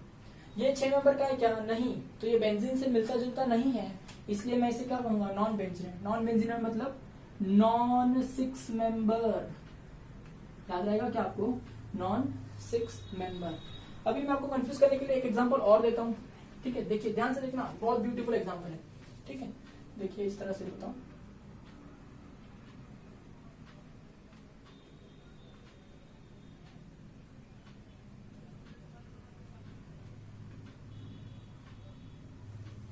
ठीक, इस तरह से लिखा है। यहाँ कर लेता हूँ डबल बॉन्ड, यहाँ कर लेता हूँ single bond, double bond, single bond, double bond. ठीक है, फिर ये सिंगल बॉन्ड हो जाएगा, डबल बॉन्ड, सिंगल बॉन्ड, ये डबल बॉन्ड। यहाँ देखो इसके भी एक सबके एक एक बॉन्ड बाकी है, तो यहाँ हाइड्रोजन आ जाएगा, यहाँ भी हाइड्रोजन आ जाएगा, यहाँ भी हाइड्रोजन आ जाएगा, यहाँ भी हाइड्रोजन आ जाएगा। यहाँ पे देखो इसके चारों बॉन्ड हो चुके हैं, 1 2 3 और ऊपर की तरफ 4, और इसके भी 4 हो चुके हैं, 1 2 3 और ये इधर 4। सेम इधर नहीं हुए तो H H H H। चलो बताओ ये कंपाउंड किसमें आएगा। ठीक है, आप चेक करो। साइक्लिक है, हाँ साइक्लिक है भाई, दो साइकिल दिख रही है, एक ये साइकिल एक ये साइकिल, तो साइक्लिक है। क्या साइकिल के सभी मेंबर कार्बन है? जी, इसमें भी सभी मेंबर कार्बन है, इसमें भी सभी मेंबर कार्बन है। ये जो कार्बन है ना, ये शेयर्ड है, ये इस रिंग में भी बिलोंग करते हैं, इस रिंग में भी बिलोंग करते हैं। ठीक है, ऑलराइट। उसके बाद में क्या आपको कोई पर्टिकुलर पैटर्न दिख रहा है? हाँ, alternate single bond double bond, इधर भी alternate single bond double bond का पैटर्न दिखाई पड़ रहा है। इसका मतलब ये किसमें आ गया? एरोमेटिक में आ गया। एरोमेटिक में बताओ ये बेंजीनॉइड है या नॉन बेंजीनॉइड है? अभी आप सोचोगे सर इसमें तो 1 2 3 4 5 6 7 8 9 10 कार्बन है, तो ये तो 10 मेंबर है। नहीं, गलत सोच रहे हो। देखो पहली चेन को देखो, सिर्फ पहली चेन में कितने कार्बन है? 6, इसको छुपा दो। दूसरी चेन को देखो, इसमें कितने कार्बन है? 6। मतलब ये 6 मेंबर वाली 2 रिंग है, एक 6 मेंबर, दूसरी 6 मेंबर, पर है तो 6 मेंबर ही ना। 6 मेंबर वाली 2 रिंग है, तो इसे हम क्या कहेंगे बेटा? बेंजीनॉइड में ही कहेंगे। ठीक है, आई होप आपको ये समझ में आ रहा होगा। ये सब कंपाउंड्स है ना, इसका नाम नैफ्थलीन है। अब डरो मत ये सबको देख के, ठीक है, मैं आपको सिखाऊंगा धीरे धीरे। ये तो सिर्फ क्या आपको समझ में आना चाहिए कि हम क्या टर्म्स के बारे में बात करें, क्योंकि मैं फ्यूचर में अगर आपसे कहूँ कि बेंजीनॉइड है तो ब्लैंक नहीं हो जाना चाहिए कि अच्छा कैसा दिखेगा बेंजीनॉइड। बेंजीनॉइड कैसा दिखेगा? कुछ नहीं, 6 मेंबर वाला होगा और alternate single bond double bond होगा। ठीक है, इस तरह से। ऑलराइट, तो आई होप आपको ये समझ में आ रहा होगा। सेम तरीके से हम अब क्लासिफिकेशन करेंगे हेट्रोसाइक्लिक एलिमेंट्स का, सॉरी हेट्रोसाइक्लिक कंपाउंड्स का। ठीक है, आप देखते रहना। हेट्रो का मतलब समझ रहे? हेट्रो का मतलब क्या था? एक ऐसा एलिमेंट होगा जो कार्बन नहीं है, यानी ऑक्सीजन होगा या तो सल्फर होगा या तो नाइट्रोजन होगा, जो मेंबर बना हुआ है रिंग का। तो इसमें भी कुछ इसी तरह से क्लासिफिकेशन चलता है।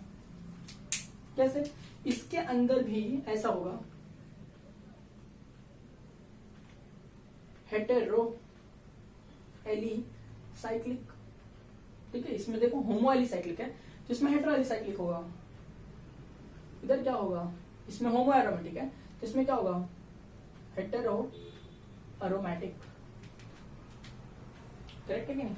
इसके अंदर कैसे साइक्लोअल्केन है, इसके अंदर भी ऐसे ही साइक्लोअल्केन साइक्लोअल्केन ऐसा बोला जा सकता है, लेकिन हम लोग इसके बारे में ज्यादा डिस्कस नहीं करते, यहीं पे समझो। इसके अंदर जैसे आगे क्लासिफिकेशन है ना, होमो एरोमेटिक के अंदर बेंजीन और non benzene, same hetero aromatic के अंदर भी 2 क्लासिफिकेशन होंगे। कौन सा?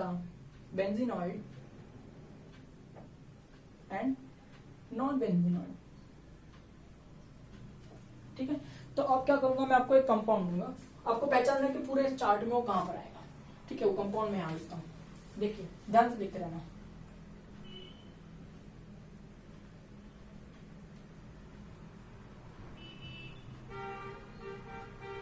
चलिए बताइए ये कंपाउंड कहां पर आएगा। सबसे पहले साइक्लिक है जी, साइक्लिक है।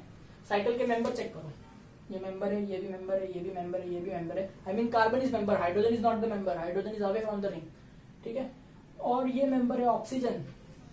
क्या मेंबर का जो चेन है सिर्फ और सिर्फ कार्बन का बना है? नहीं, ऑक्सीजन इस बार चेन में इन्वॉल्व है, इसलिए ये होमोसाइक्लिक नहीं होगा, क्या होगा? हेटेरोसाइक्लिक होगा। ठीक, क्या इसके अंदर आप कोई पर्टिकुलर पैटर्न ऑब्जर्व कर रहे हैं या ये नॉर्मल कंपाउंड है? देखिए डबल बॉन्ड है, सिंगल बॉन्ड है, फिर से डबल बॉन्ड है, यानी इसमें कुछ पैटर्न ऑब्जर्व हो रही है। पैटर्न ऑब्जर्व हो रही है तो ये हेटेरो एरोमेटिक है बेटा, इसमें आ गया, ये हेटेरो एरोमेटिक में आ गया। इसके मेंबर्स चेक करो, कितने मेंबर्स प्रेजेंट है? 1 2 3 4 5। क्या ये 6 मेंबर है? नहीं, 6 मेंबर होता तो बेंजीनॉइड होता, 6 मेंबर नहीं है तो नॉन बेंजीनॉइड कंपाउंड है। तो इसको मैं कैसे डिस्क्राइब करूं? It is heterocyclic hetero aromatic non benzenoid compound. ठीक है, इस तरह से मैं आपको और भी बहुत सारे एग्जांपल दूंगा, तो आपको डिटरमाइन करना है कि वो जो कंपाउंड है वो क्या है। ठीक है, तो अब ये चार्ट में रफ कर दूंगा और आपको डेफिनेशन दे देता हूँ हर एक चीज के। जैसे किसके डेफिनेशन दूंगा? Carbocyclic, homo alicyclic, homo aromatic, benzenoid, non benzenoid, hetero alicyclic, hetero aromatic, benzenoid, non benzenoid, इनकी डेफिनेशंस मैं आपको देता हूँ। और फिर लास्ट में इस चैप्टर को इस लेक्चर को कंप्लीट करने के लिए मैं आपको एक लिस्ट ऑफ कंपाउंड्स बना के दूंगा बहुत सारे, You just have to identify in which category the following compound is going to be put, ठीक है, in order to understand it. Clear? तो आई होप ये चार्ट आपको समझ में आ पा रहा होगा और ये आप अच्छे से लर्न कर लेंगे. Alright, okay, just wait for the definitions. चलिए अब देखते हैं definitions of terms in the cyclic compound. सबसे पहला टर्म हमने देखा दैट इज होमोसाइक्लिक. का दूसरा नाम होता है कार्बोसाइक्लिक. इसका डेफिनेशन क्या कहेंगे? ठीक है, इसको कहेंगे cyclic compounds in which all the members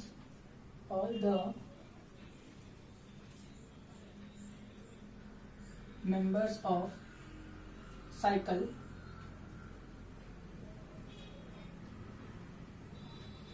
are carbon atoms only, है ना, are termed as homocyclic compounds. Same अगर आपसे मैं कहूं कि चलो बताओ हेटेरोसाइक्लिक कंपाउंड्स का डेफिनेशन क्या होगा, तो आप क्या कहेंगे? साइक्लिक कंपाउंड्स, देखिए cyclic compounds that has at least one hetero atom as member of the cycle या चेन या फिर साइक्लिक चेन. ठीक है, such as sulphur, oxygen, nitrogen etcetera. ठीक है, कम से कम एक हेट्रो एलिमेंट या एक हेट्रो एटम तो प्रेजेंट होना ही चाहिए साइकिल के अंदर, मेंबर्स के अंदर ऑब्वियसली. ठीक है, और इसके बाद में मैं आपको बताता हूँ third definition that is homo alicyclic. Homo alicyclic जो इसके अंदर आता है. ठीक है, तो होमो वर्ड का ऑलरेडी मतलब हमको पता है ना, और एलिसाइक्लिक का मतलब मैं आपको कैसे समझाता हूँ. ये साइक्लिक कंपाउंड जिनकी प्रॉपर्टीज एलिफैटिक कंपाउंड्स यानी ओपन चेन जैसी होती है. तो इनको कैसे डिफाइन करना चाहिए? इनको कहना चाहिए होमोसाइक्लिक कंपाउंड्स ही होते हैं. तो फिर अभी के लिए मैं लिखता हूँ कार्बोसाइक्लिक, ऐसा अच्छा लगता है. कार्बोसाइक्लिक कंपाउंड्स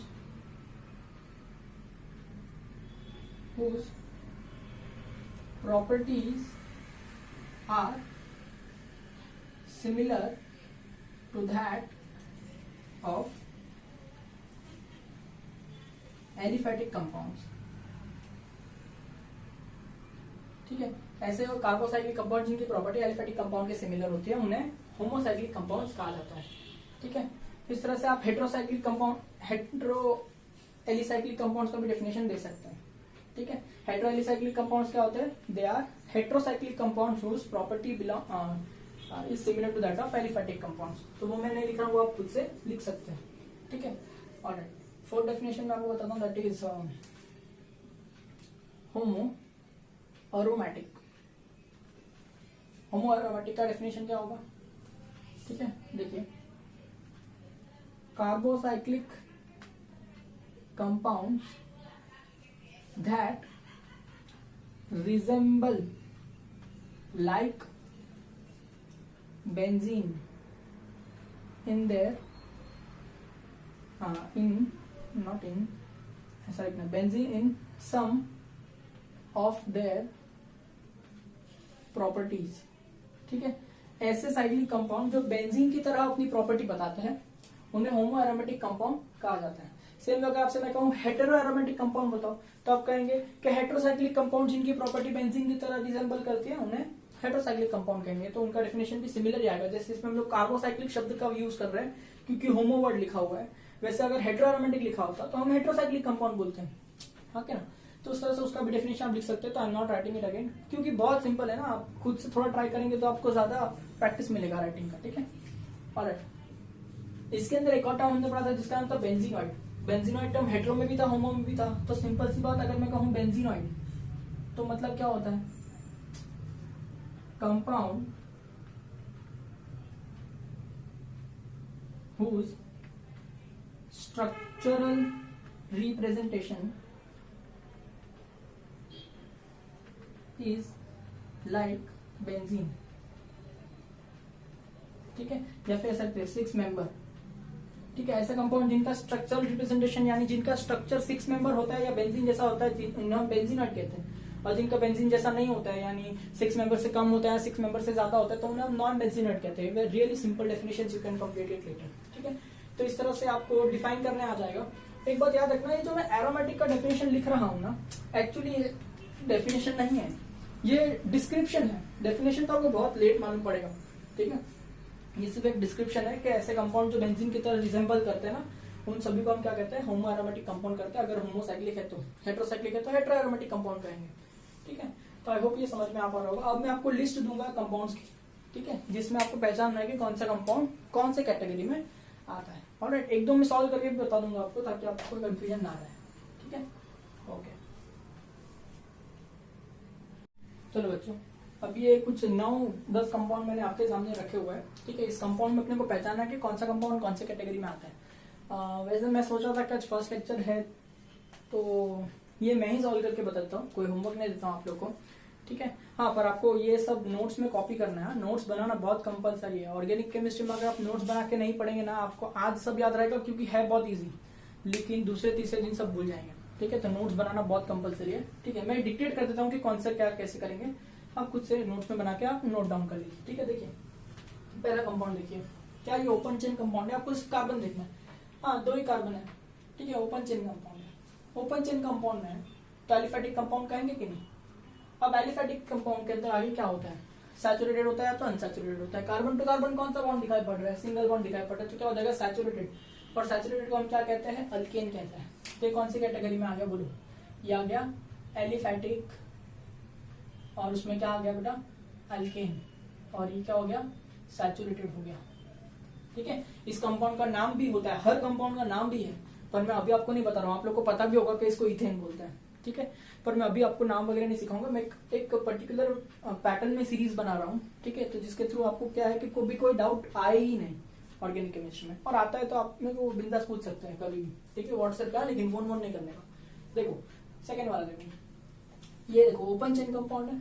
ठीक, ओपन चेन कंपाउंड है, तो ओपन चेन कंपाउंड यानी एलिफेटिक कंपाउंड के अंदर क्या इसके अंदर कहीं पर भी carbon to carbon single bond के अलावा एक और दिख रहा है डबल बॉन्ड। तो एक डबल बॉन्ड है, तो किसमें आ गया बेटा, अल्कीन में आ गया। तो इसे क्या कहेंगे, एलिफेटिक में अल्कीन, यानी कौन सी क्लास हो गई, अनसैचुरेटेड की क्लास हो गई। ठीक है, सेम में देखिए ये भी ओपन चेन है, तो ये किसमें आ गया, एलिफेटिक, ट्रिपल बॉन्ड इसलिए क्या कहेंगे, अल्काइन, है ना। और ये भी कैसा रहता है बेटा, अनसैचुरेटेड होता है। यहाँ देखिए 3 कार्बन है, क्या साइकिल दिखाई पड़ रहा है, एक ऐसा 3 कार्बन का ट्रायंगुलर साइकिल दिखाई पड़ रहा है, तो ये किसमें आ गया, साइक्लिक कंपाउंड में आ गया। आगे देखिए साइकिल जो है उसके मेंबर्स को चेक कीजिए, ये है उसका मेंबर, ये है उसका मेंबर, ये है उसका मेंबर, सारे मेंबर किसके, कार्बन के। तो क्या कहना चाहिए, होमोसाइक्लिक कहना चाहिए। होमोसाइक्लिक के अंदर इसमें सिंगल बॉन्ड ही है ना, तो ये होमो एलिसाइक्लिक के अंदर है। तो इससे मैं क्या कहूँ, होमो एलिसाइक्लिक, सिर्फ इतना कहेंगे सब कुछ डिफाइन हो जाएगा। साइक्लिक है वो भी डिफाइन हो जाएगा, होमो है ये वो भी डिफाइन हो जाएगा, यानी सारे कार्बन के बने हैं। और एली है यानी ये भी डिसाइड हो जाएगा कि ये साइक्लो अल्केन है। देखो single bond single bond single bond between carbon, कहीं पे भी डबल बॉन्ड होता है तो साइक्लो अल्कीन हो जाता है, ट्रिपल बॉन्ड साइक्लो अल्काइन हो जाता है, एक्सेट्रा। ठीक है, ये देखिए ये कंपाउंड देखिए साइक्लिक है। ठीक है, साइक्लिक है। मेंबर देखिए कार्बन कार्बन कार्बन कार्बन, सारे मेंबर कार्बन है तो होमोसाइक्लिक हो जाएगा, है ना। और होमोसाइक्लिक के अंदर डबल बॉन्ड प्रेजेंट है, यानी अल्कीन जैसा, यानी साइक्लो अल्कीन जैसा बिहेवियर दिखाएगा कि नहीं। तो इससे सिंपल भाषा में मैं क्या कह दूं कि ये जो है वो क्या है, होमो एली साइक्लिक है ना। देखो इसकी और इसकी कैटेगरी सेम है, सिर्फ ये अल्केन है और ये अल्केन है, इतना ही फर्क है। ये वाला कंपाउंड देखिए, इसमें देखिए ये साइक्लिक है। ठीक है, साइक्लिक है। मेंबर चेक करिए, carbon carbon carbon carbon carbon carbon, सारे मेंबर कार्बन है, यानी होमोसाइक्लिक हो गया। होमोसाइक्लिक के अंदर ये एलिसाइक्लिक है या एरोमेटिक है। एरोमेटिक यानी क्या, पर्टिकुलर पैटर्न। पर्टिकुलर पैटर्न यानी कौन सा pattern, alternate single bond double bond का पैटर्न। क्या इसमें alternate single bond double bond का पैटर्न है, देखो double single double single double. हाँ, तो ये क्या हो जाएगा बोलो, होमो अरोमेटिक। लेकिन याद करो एरोमेटिक के अंदर फिर से क्लासिफिकेशन था, बेंजीनॉइड एंड नॉन बेंजीनॉइड। इसके मेंबर कितने हैं, 6 है, तो ये क्या हो जाएगा, बेंजीनॉइड। इनफैक्ट ये खुद कंपाउंड बेंजीन है, तो बेंजीनॉइड ही होगा कि नहीं। ठीक है, इस तरह से। 7th वाला देखिए, इसमें देखिए, देखो ऑक्सीजन दिखाई पड़ रहा है, ऑक्सीजन। पर ध्यान से देखना, क्या ऑक्सीजन साइकिल बनाने में काम आ रहा है, क्या साइकिल के बाहर है। साइकिल के बाहर है तो हमको कोई रीजन ना नहीं है। साइक्लिक कंपाउंड के मेंबर्स जो है उनको मैं सर्कल कर रहा हूँ, सारे मेंबर्स जो है वो कार्बन है, इसलिए इनको होमो कहना चाहिए, होमो साइक्लिक कहना चाहिए। क्या इसमें alternate single bond double bond दिख रहा है? हाँ, तो होमो साइक्लिक के अंदर किस में आ जाएगा बेटा? ये एरोमेटिक में आ जाएगा। ये क्या हो जाएगा? होमो अरोमैटिक में आ जाएगा। ठीक है, उसके अंदर भी कितने मेंबर हैं? 6 मेंबर है ना, तो क्या हो जाएगा बोलो? बेंजीनॉइड। तो अगर आप चेक करो तो ऊपर वाला कंपाउंड और ये कंपाउंड दोनों सेम कैटेगरी के हैं। ठीक है, लेकिन ऑब्वियसली दोनों का मॉलिक्यूलर फॉर्मूला अलग है, यहाँ पर OH ग्रुप है, यहाँ पर हाइड्रोजन है। ठीक है, दैट डजंट मैटर, बट दोनों का कैटेगरी क्या है? होमो एरोमेटिक बेंजीनॉइड। ये कंपाउंड देखिए 8 वाला, क्या ये साइक्लिक कंपाउंड है? हाँ ऑब्वियसली। क्या होमोसाइक्लिक कंपाउंड है? नहीं, नाइट्रोजन ऐसा एलिमेंट है जो मेंबर बना हुआ है साइकिल में, देखिए है ना, हेट्रो एलिमेंट प्रेजेंट है कि नहीं? तो ये हेट्रो हो गया। हेट्रो होने के बावजूद क्या ये सिंपल कंपाउंड है या किसी टाइप का पैटर्न फॉलो कर रहा है? Double single double single double single pattern follow कर रहा है, यानी क्या कहना चाहिए? हेटेरो में पैटर्न फॉलो कर रहा है, यानी हेट्रो एरोमेटिक कहना चाहिए कि नहीं? Hetero aromatic. ठीक है, उसके बाद में इसके मेंबर्स चेक करो, क्या ये बेंजीनॉइड है? बेंजीनॉइड यानी 6 मेंबर वाला। ये क्या है? 1 2 3 4 5 6 7 8 मेंबर वाला है, तो ये नॉन बेंजीनॉइड है। तो इसे मैं क्या कहूंगा? हेट्रो एरोमेटिक नॉन बेंजीनॉइड, इस तरह से। ठीक है, ये देखिए इसके अंदर देखिए साइक्लिक कंपाउंड है जी, साइक्लिक कंपाउंड है, तो 1 2 3 4 5 6 साइक्लिक कंपाउंड के अंदर नाइट्रोजन साइकिल को बंद कर रहा है, देखो। तो नाइट्रोजन एक हेट्रो एलिमेंट प्रेजेंट है, यानी होमोसाइक्लिक नहीं होगा, क्या होगा? हेट्रोसाइक्लिक। हेट्रोसाइक्लिक के अंदर क्या ये कोई पैटर्न फॉलो कर रहा है डबल बॉन्ड सिंगल बॉन्ड का? नहीं, सिंपली सारे बॉन्ड्स कैसे हैं? सिंगल है, तो ये कोई पैटर्न फॉलो नहीं कर रहा है, यानी मैं क्या कहूँ? Hetero alicyclic. ठीक है, और इस तरह से मेरे को ये कहना चाहिए। इन सब के नाम भी होते हैं, ठीक है, जैसे इसका नाम पाइपेरिडन है, इसका नाम अजोसिन है, एक्सेट्रा। ठीक है, पर अभी बहुत डिफिकल्ट हो जाएगा अगर मैं नाम बता दूंगा फर्स्ट लेक्चर में, ठीक है, तो धीरे धीरे इसके बारे में पढ़ेंगे। अभी के लिए आपको सिर्फ कोई भी कंपाउंड देखकर समझ में आना चाहिए कि इसको पूरे चार्ट में कहाँ पर रखना चाहिए। ठीक है, तो इसी के साथ में अपना फर्स्ट लेक्चर खत्म करते हैं, जिस चैप्टर का नाम था basic principles of organic chemistry. अब जैसे जैसे चैप्टर आगे बढ़ेगा, चैप्टर का कॉम्प्लेक्सिटी बढ़ता जाएगा, लेकिन अगर आप रेगुलर स्टडी करेंगे तो आपको सारी बातें दिमाग में फिट रहेगी। ठीक है, the only thing which I expect from you all is to study sincerely. ठीक है, हर बार आप जब नया लेक्चर बैठेंगे ना, तो पुराने लेक्चर को रिवाइज करके ही बैठिए। ठीक है, तो क्या है, आपको ग्रिप रहेगा, वरना आप पीछे का भूलते जाएंगे नई नई चीजें सीखने के चक्कर में, तो फिर कुछ मतलब ही नहीं होता स्टडी का। ठीक है, अब प्लीज एक और रिक्वेस्ट है, मुझे मालूम है हम ऑनलाइन टीचिंग अभी हो गया है सब कुछ, लेकिन प्लीज आप है ना ऐसा बेड पर सोते सोते आराम से तकिए पे बैठ के सोते सोते मोबाइल में पिक्चर देख रहे वैसे मत देखिएगा। ठीक है, take specific time out of the day, ठीक है, टू स्टडी। ठीक है, उस टाइम पे आपको और कुछ भी नहीं करना है, मोबाइल को फ्लाइट मोड में डाल दो और चुपचाप पढ़ाई के टाइम पे पढ़ाई करो। ठीक है, जस्ट लाइक आप क्लास में बैठ के पढ़ाई करते हो वैसे। ठीक है, डोंट टेक एजुकेशन लाइटली। अभी अपने को ऐसा लग रहा है पेंडेमिक चालू है तो फिर आगे क्या होने वाला हमको कुछ पता नहीं है, वो जो भी होगा, लेकिन अगर यहाँ भी अभी जो टाइम मिल रहा है इसको आपने छोड़ दिया तो वो कभी वापस नहीं आने वाला है। ठीक है, आई होप आपको सीरियसनेस समझ रहा है बात का, and alright, that's all for today.